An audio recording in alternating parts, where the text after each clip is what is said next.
हाल ही में किस दक्षिणी अमेरिकी देश में 30 दिनों के आपातकाल की घोषणा की गई है? Option A Suriname, option B Uruguay, option C Venezuela, option D Peru. Correct answer explanation. अपराध की बढ़ती घटनाओं और जन असंतोष के चलते पेरू के राष्ट्रपति होजे जेरी ने देश की राजधानी लीमा और कैलाओ प्रांत में 30 दिनों का आपातकाल स्टेट ऑफ इमरजेंसी घोषित किया है। यह आदेश आधी रात के बाद से प्रभावी हो गया, जिसके तहत अब पेरू की सशस्त्र सेनाएं पेरुवियन आर्म्ड फोर्सेस पुलिस की मदद से कानून और व्यवस्था बनाए रखने में तैनात रहेंगी। ये निर्णय देश भर में सार्वजनिक सुरक्षा की बिगड़ती स्थिति और हालिया हिंसक प्रदर्शनों के बाद लिया गया है, जिनमें एक व्यक्ति की मौत और 100 से अधिक लोग घायल हुए थे। हाल ही में किस टीम ने अंडर 20 फीफा विश्व कप 2025 का खिताब जीता है? Option A Argentina, option B Germany, option C Morocco, option D Belgium.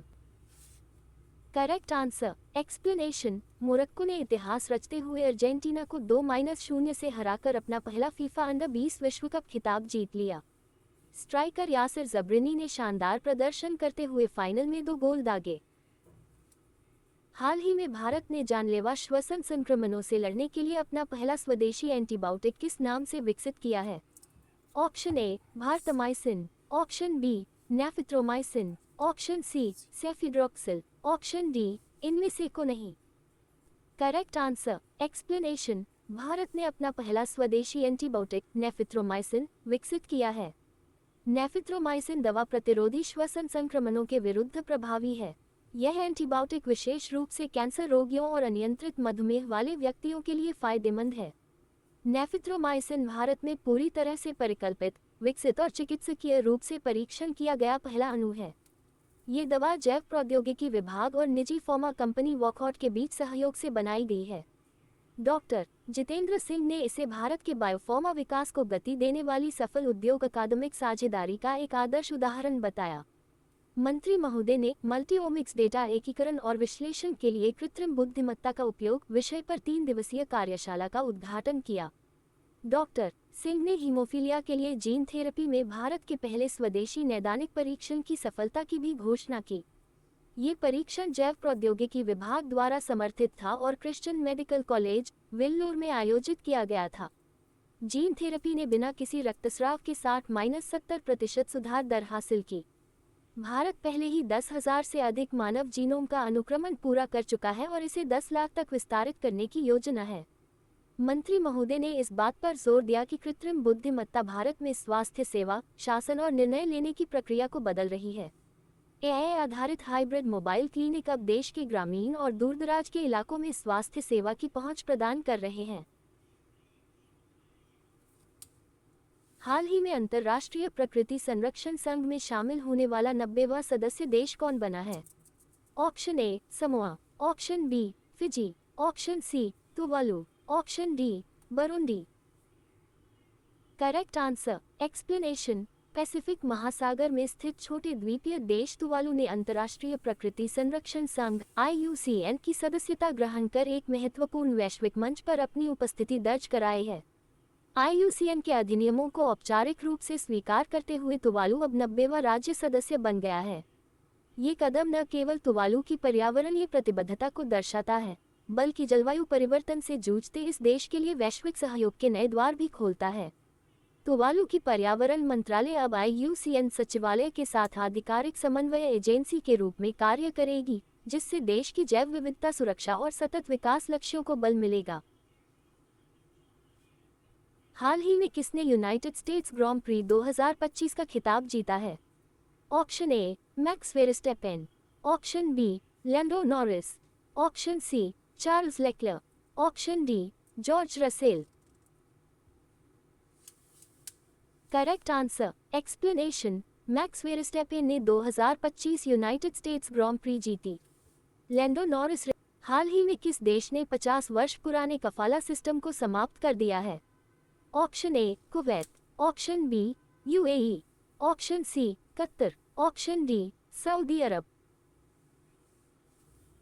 Correct answer explanation. Saudi Arab ने इस महीने आधिकारिक तौर पर 50 साल पुरानी कफाला स्पॉन्सरशिप सिस्टम को खत्म कर दिया है, जिसे आधुनिक दौर की गुलामी कहा जाता था।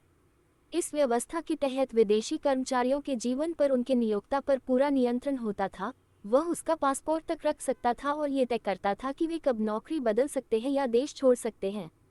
इस निर्णय से करीब 1.3 करोड़ विदेशी मजदूरों को राहत मिलेगी, जिनमें लगभग 25 लाख भारतीय शामिल हैं। यह फैसला क्राउन प्रिंस मोहम्मद बिन सलमान की विजन 2030 सुधार योजना का हिस्सा है, जिसका मकसद सऊदी अरब की वैश्विक छवि को सुधारना और विदेशी निवेश को आकर्षित करना है। हाल ही में भारत कुल वन क्षेत्र में विश्व स्तर पर किस स्थान पर पहुंचा है? ऑप्शन ए 7वें, ऑप्शन बी 9वें, ऑप्शन सी 11वें, ऑप्शन डी 13वें। Correct answer explanation. भारत ने विश्व के कुल वन क्षेत्र में 9वें स्थान पर आकर वैश्विक पर्यावरण संरक्षण में महत्वपूर्ण उपलब्धि हासिल की है।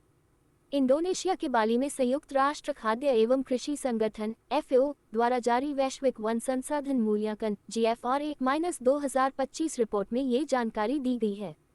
दुनिया के शीर्ष 10 वन समृद्ध देशों में शामिल है भारत। FAO की रिपोर्ट में कहा गया है कि दुनिया का कुल वन क्षेत्र 4.14 बिलियन हेक्टेयर है, जो पृथ्वी की 32% भूमि को कवर करता है।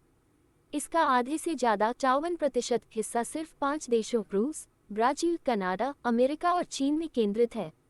ऑस्ट्रेलिया, कांगो लोकतांत्रिक गणराज्य और इंडोनेशिया के बाद भारत दुनिया के शीर्ष 10 वन समृद्ध देशों में शामिल है।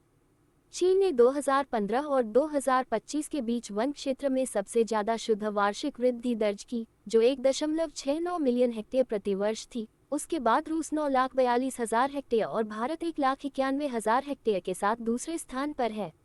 महत्वपूर्ण वन विस्तार वाले अन्य देशों में तुर्की 1,18,000 hectare, Australia 1,05,000 hectare, France 95,900 hectare, Indonesia 94,100 hectare, दक्षिण अफ्रीका 87,600 हेक्टेयर, कनाडा 82,500 हेक्टेयर और वियतनाम 72,800 हेक्टेयर शामिल हैं। हाल ही में किसने अपना नया ब्राउज़र एटलस लॉन्च किया है? Option A OpenAI, option B Google, option C Amazon, option D Groww. Correct answer explanation. AI की दुनिया में क्रांति वाली कंपनी ओपनआई ने एक नया वेब ब्राउज़र एटलस लॉन्च किया है। इस ब्राउज़र को लॉन्च करने का मकसद गूगल क्रोम को टक्कर देना है, जो कि दुनिया का सबसे ज़्यादा इस्तेमाल किया जाने वाला ब्राउज़र है। हाल ही में निम्नलिखित में से किसे भारतीय सेना में लेफ्टिनेंट कर्नल की मानद उपाधि प्रदान की गई है? Option A Virat Kohli, option B Mohammed Siraj, option C Neeraj Chopra, option D Rinku Singh.